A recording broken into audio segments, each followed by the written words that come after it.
Welcome back, my friends. So today we are going to take a very, very special trip. We are going to be going to the Chamblin's Bookmine. So for those of you who don't know and don't live in the Jacksonville area, Chamblin's Bookmine is a magical place. So it is a used bookstore, but it is very special because it has been around since, I want to say maybe the 70s, and it is just chock full of used books. And why it is called a book mine is that you truly have to mine books when you go there. It is a treasure trove, and going in there feels like a warm hug where you are just surrounded by books and you can discover not only new books but used copies that are old editions, and you're gonna see it's such a magical place. So that's where we are going today. I don't really have anything specific I'm going for. As we all know, reading books and buying books are separate activities. You know, they're separate meters to be filled, if you will.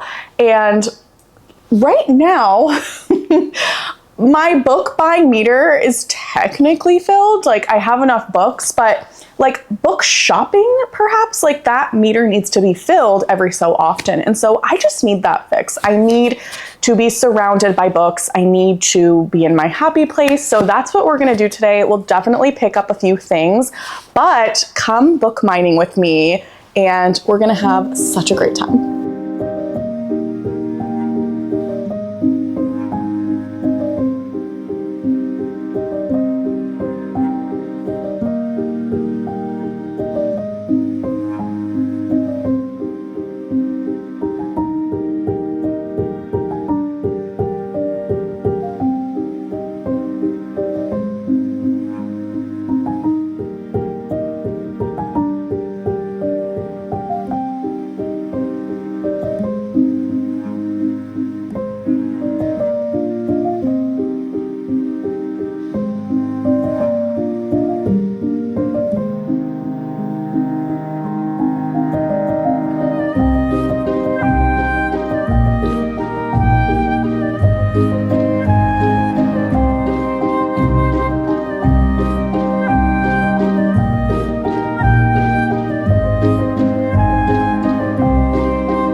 All right, so the time has come to yap about the books that I got from Chamblin's.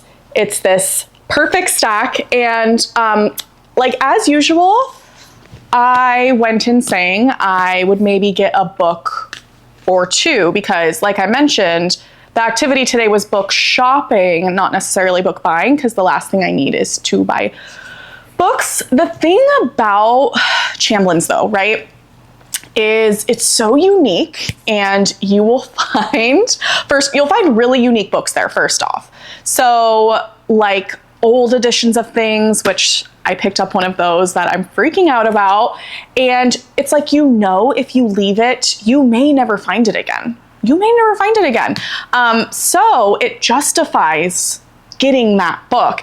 And then also a really big thing is you will see books that you know you would just pay so much more for, and they're already on your TBR. So like, it's saving money to get them now. You know, you're saving money in the long run by spending the money now. So you'll understand when I show you these books, right? And I'm so excited to get to them. And then at the very end, we will open the blind date with a book together. I love getting these because they're so creative. And the thing I really like about Chamblin's is a lot of the time they pick the most obscure things with the most interesting plots on the front little card. So I'm gonna read you guys what that is. It honestly sounds crazy, but let's get into the haul from the bookstore. So the first book I put into my basket was Ruthless Vows by Rebecca Ross. This one I justified because it was a lower priced hardback. I already have the Divine Rivals hardback, and I haven't read Divine Rivals yet. I think I'm a little bit scared to read it, honestly, because Rebecca Ross's adult series, A River Enchanted, that duology, it's one of my all-time favorites. It's so lush and dreamy. There's yearning in it. It's such a good fantasy duology. So if you are a fantasy lover like me and you like very lush, whimsical, magical storylines that feel very romantic, and the romantic plot has a lot of yearning in it, you're gonna love that series.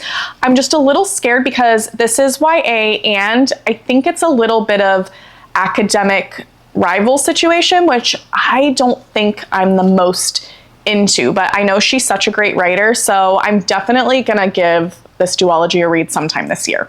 All right, so the next book I got is a Stephen King. So Stephen King hardbacks are kind of a rare find because they are normally older editions. He's very big into his paperbacks now, and I love the old hardback editions of his books because they're just so creepy, and it just brings you back to that time in the 70s and 80s when the horror aesthetic was very like nailed down. It's very akin to that time. And there's always these massive pictures of him on the back, which I think is such a vibe.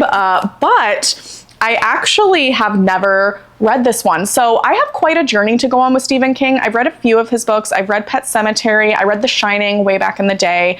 And I actually do not even know the plot of this. So, okay, of course it's about a woman named Dolores Claiborne. She's an older woman, and folks on Little Tall Island have been waiting 30 years to find out just what happened on the eerie dark day her husband Joe died, the day of the total eclipse. The police want to know what happened yesterday when rich bedridden Vera Donovan, the island's grand dame, and Dolores's longtime employer, died suddenly in her care. And okay, this is very interesting. So it sounds like there's a mystery to it too, but it's really cool the inside. Like there's these little headers above everything. So I'm really excited to read that. All right, so I also saw another hard copy of a Stephen King that I had to pick up called The Dark Half. This is not one I know anything about. Like, I don't even think I've heard of it. I looked up on Goodreads real quick, and there were a couple of people I follow on there who said this was really good. And like me, they were so surprised because they'd never heard of it. So I thought this could be a really fun one to pick up because this is the original edition hardcover. You can see there's a jump scare photo of him on the back. I don't know what it was about these male authors at this time, but like, this is just was very much a thing. And this edition is crazy because this is the original edition and it is like new. This book has never been opened. There's not even sun damage on it. And I'm pretty sure it's from the 80s. Yeah, 89. That's when this book came out. So we love to see it. And here's what it says. It says, when Thad Beaumont wakes to the nightmare of George Stark, he hears birds, thousands of them all cheeping and twittering at the same time, and with the sound comes a presentiment full of memory and foreboding. The sparrows are flying again. Thad Beaumont is a writer, and for a dozen years he secretly published novels under the name of George Stark, because he was no longer able to write under his own name. He even invented a slightly sinister author biography to satisfy the many fans of Stark's violent bestsellers. But Thad is a healthier and happier man now, the father of infant twins and starting to write as himself again. He no longer needs George Stark, and in fact has a good reason to lay Stark to rest. So with nationwide publicity, a bit of guilt, and a good deal of relief, the pseudonym is retired. In the small town of Castle Rock, Maine, where Thad and Liz keep a summer home, Sheriff Alan Pangborn ponders the brutal roadside murder of a man named Homer Gamache. When Homer's pickup truck is found, the bloody fingerprints of the perpetrator are all over it. They match Thad Beaumont's exactly. Armed with hard evidence, Pangborn pays the Beaumonts a visit, and suddenly he too is thrust into a dream so bizarre that neither criminal science nor his own sharp mind can make sense of it. Okay, so it sounds like this is a mystery, and it also can be mixed with horror and maybe psychological thriller things as well. I think that's a big theme with Stephen King thus far of what I've read. He really loves the psychological aspect of things where things are never what they seem, right? He really tends to start off a lot of his stories with this mystery element, and then it starts to veer off into the horror, supernatural, and psychological thriller side. So I kind of anticipate that's what this is going to be about, but I'm excited that I've never heard of it. That very much intrigues me. So I'll almost definitely do a reading vlog of this one to let you guys know how it goes. All right, so the next one I picked up, and this is exactly the type of book that you see and you cannot leave behind, because I know if I didn't take it home, I would think about it months from now. And for those of you who don't know, I am a huge Lord of the Rings Tolkien girl. That is what got me into my love for fantasy when I was very, very little, and it has really stuck with me as such a core part of my soul. And actually my husband is very into it as well, so that is a shared love we have. And I found this copy, hardcover of the Silmarillion, and I have no words. It is just so, so beautiful. And this edition was printed in 1977. It is in such perfect condition, and I'll show you guys the naked book as well. It is just so gorgeous, so unbelievably gorgeous, and I know that this will be on my shelf forever. And for those who don't know, the Silmarillion is actually, it was published after he passed, I think. It was an accumulation of a lot of his works and the lore of Middle-earth that occurred before The Hobbit and Lord of the Rings. So I actually have not read the Silmarillion yet. I read Lord of the Rings and The Hobbit when I was quite young, and actually soon I'm gonna do an entire reading vlog on rereading Lord of the Rings, which I'm so excited about. It's gonna be such an amazing moment. And I probably won't use this edition for like the annotating and the reread when I read the Silmarillion, just because this is so beautiful. I'm probably gonna get a more standard edition for that, but I'm gonna keep this forever. This is so, so beautiful. And can we just say, also, same thing with the books in the 70s and the 80s. They just have these huge photos, but how slick does he look?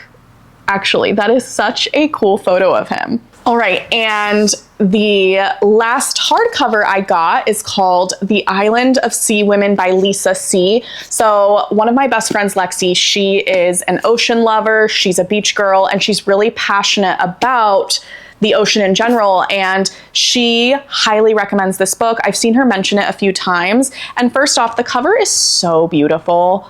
It's just gorgeous, and I also have a background with the ocean and just sea life, and I actually in a past career was a diver And I have a lot of diving experience, so this is something I'm highly interested in. And the synopsis says, set on the Korean island of Jeju. Hope I'm saying that right. The island of sea women follows Mi-ja and Young-suk, two girls from very different backgrounds, as they begin working in the sea with their village's all-female diving collective. All right, so this is speaking to everything in my bones, everything I love, because I love women-centered stories. And the diving community, like a lot of other communities, is very male-centered. There's not a lot of community surrounding women with it. And there are so many female divers that are absolutely incredible that need to be discussed more. And also just the history of diving around women. Like, that is something I am heavily interested in. Okay, so it says, over many decades through the Japanese colonialism of the 1930s and 1940s, World War II, the Korean War, and the era of cell phones and wetsuits for the women divers, Mi-ja and Young-suk developed the closest of bonds. Nevertheless, their differences are impossible to ignore. Mi-ja is the daughter of a Japanese collaborator, forever marking her, and Young-suk was born into a long line of Hanyeo, hope I'm saying that right, and will inherit her mother's position leading the divers. Okay. After hundreds of dives and years of friendship, forces outside their control will push their relationship to the breaking point. This beautiful, thoughtful novel illuminates a unique and unforgettable culture, one where women are in charge, engaging in dangerous physical work, and the men take care of the children. A classic Lisa C. story, one of women's friendships and larger forces that shape them. The Island of Sea Women introduces readers to the fierce female divers of Jeju Island and the dramatic history that shaped their lives. Oh my God. Okay, I'm not gonna lie, I trust my friends' recommendations always, so I immediately picked this one up, and I knew I'd love it because it's ocean related, it's diving related, which fits my background. But this could become an all-time favorite of mine. This is something that calls to my soul. I have no words. I'm so excited to read this. Okay, so let's open this blind date with a book. And like I said, Chamblin's is really amazing with it because it's always really obscure things. Like, I'm pretty sure this is a mass market paperback that is just gonna be super, super random. So, okay, I have to read you guys what this says because it sounds so unhinged. It's an adult book and it says, the sorceress could bring a babe to full turn in one afternoon. The swordswoman could strew a field with corpses in a moment's battle rage. Together with a child, they set out to survive against the world. That sounds so crazy and so amazing. Okay, let's open it. Let's see what we're getting ourselves into. Oh gosh, hold on. Okay, we can even see, look how old this book is. It sounds like kind of a modern plot line too, which is crazy. Okay, so we've just got the back ISBN. Oh my God, already look at it, you guys. Oh my God. Oh my God. Look at these women. Frost, Flower, and Thorn. I need a moment. Oh my God. Is this sapphic? Like, I would die. That would be amazing. It's okay if it's not, but let's hope that it is. This looks so interesting. Okay, so the author's name, all right, my camera completely shut down. It was like, I am done with you. But you guys, this is so cool. I love the cover. I love everything. So, okay, it's by Phyllis Ann Carr. Love that it's a female fantasy writer. And it says, together they could call the lightning from the skies. And so we have this really badass looking woman with her sword and her high boots. And then behind her is kind of this mother in her white robes with this child. So the back of it says, swordswoman and sorceress. The sorceress, hold on. The sorceress Frost Flower could bring a babe from seed to term in the course of a winter's afternoon. The swordswoman Thorn could strew a field with corpses in a moment's battle rage. Okay, so we know this. Outcasts, both of them. hunted by the farmer priests who ruled the wasteland that once had been a world. Then Thorn, in her folly, got pregnant. Flower, in her folly, wanted the child, and together foolishly they set out to survive. Very, very ambiguous. I feel like I don't know much about this world. I don't know if there's more than one book in this. What? You guys, okay, if you're a fantasy lover, you're gonna die. This book, this is from 1980, okay? If you're a Game of Thrones lover, a George R. R. Martin lover, there's a little blurb here, and it says, this book was born at George R. R. Martin's Clark College workshop, Dubuque, Iowa, in the summer of 1977. To the members and consultants of the workshop and to my mother who helped lick the story into shape, sincere gratitude. So she wrote this in a workshop with George R. R. Martin in the 70s, okay? I cannot wait to read this. I will go in with an open mind as well because it was written in the 70s, which doesn't need to mean anything about fantasy, but oftentimes there's just a bit of a different style. So I am really excited to read it.